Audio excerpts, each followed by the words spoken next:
فضل برمکی اور یحییٰ برمکی باپ بیٹے دونوں جیل میں ڈال دیے گئے.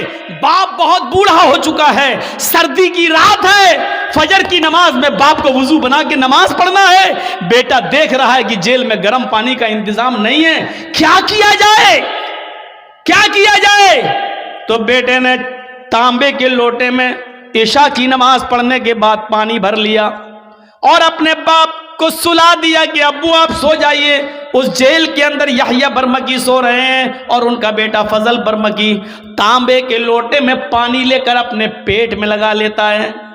عشاء کی نماز کے بعد اپنے پیٹ پر وہ پانی کے لوٹا لگا لیتا ہے, تانبے کا لوٹا, اور فجر کی اذان تک لگاتا ہے کہ پیٹ کی گرمی سے اس ٹھنڈے پانی میں کچھ گرمی آ جائے, اس تانبے کے لوٹے میں کچھ حرارت آ جائے, اور صبح جب فجر کی نماز میں میرے باپ وضو بنائیں تو میں تھوڑا گرم پانی اپنے باپ کو دے سکوں. اپنے باپ کے گرم پانی کے لیے رات بھر تانبے کے لوٹے کو اپنے پیٹ سے لگا لیتا تھا اور فجر کی نماز میں اپنے باپ کو قدرے گرم پانی دے دیا کرتا تھا. ایسے ایسے فرما بردار اولاد بھی نکلی ہے. ہم کن میں ہیں اپنے آپ کو ڈھونڈیں اور تلاش کریں اور گریبانوں کے بٹن کھول کے دیکھیں. ہم سوچ تو سکتے ہیں نا ہم کس میں ہیں, نافرمانی کرنے والوں میں یا اس میں فرما برداری کرنے والوں. وَقَضَىٰ رَبُّكَ أَلَّا تَعْبُدُوا إِلَّا إِيَّاهُ وَبِالْوَالِدَيْنِ إِحْسَانًا. اللہ کے علاوہ عبادت کسی کی نہیں, اور عبادت کے فوراً بعد ماں باپ کے ساتھ احسان کرو. وَبِالْوَالِدَيْنِ إِحْسَانًا. میں بڑے تعجب میں تھا کہ اللہ نے یہاں پر احسان کیوں کہا ہے. احسان کے اندر ہر نیکی شامل ہے. یہ نہیں کہا اللہ تعالیٰ نے کہ ماں باپ کے ساتھ ان کی بیماری میں اچھا سلوک کرو, یہ نہیں کہا.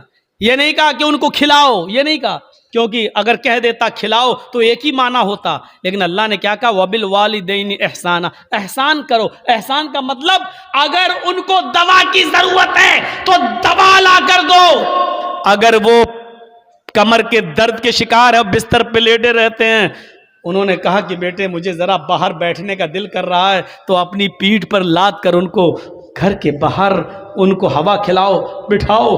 اگر ان کا دل کہتا ہے کہ بیٹے مجھے فلاں جگہ لے کے چلو, تو ان کو اپنے کاندھے پہ اٹھا کر ادھر بھی لے کے جانا پڑے گا. نیکی, احسان میں ہر نیکی شامل ہے, ہر نیکی, جس چیز کی بھی ضرورت ہے.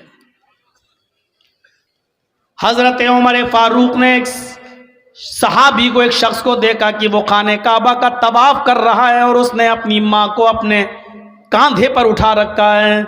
حضرت عمر فاروق نے اس کو دیکھ کر مسکرایا, فرمایا تم نے جنت کما لی, تم اپنی ماں کو طواف کرا رہے ہو اس حال میں کہ تمہاری ماں لنگڑی ہے اور آنکھوں سے اندھی ہے.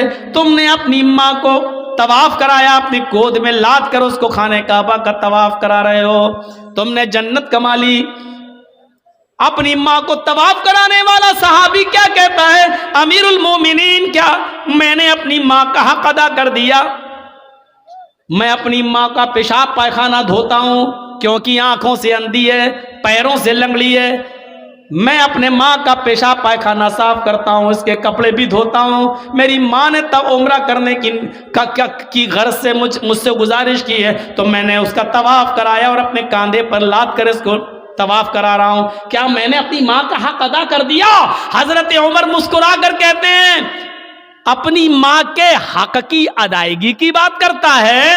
تیری ماں جب تجھے پیدا کر رہی تھی, تجھے جن رہی تھی, تجھے اپنے پیٹ سے باہر نکال رہی تھی, اور اس کو جنتے وقت پیدا کرتے ہوئے جو تکلیف ایک عورت کو ہوتی ہے, جب اس کو وہ تکلیف ہو رہی تھی اور اس کے منہ سے جب پہلی چیخ نکلی آہ, جب تو اپنے ماں کے پیٹ سے باہر آ رہا تھا اور درد کی وجہ سے جب تیری ماں کرائی, چلائی, اس نے کتنی چیخیں ماری ہے مجھے پتا نہیں, اس نے کتنی آوازیں دی ہے مجھے پتا نہیں, لیکن درد کی پہلی آواز جو اس کے منہ سے نکلی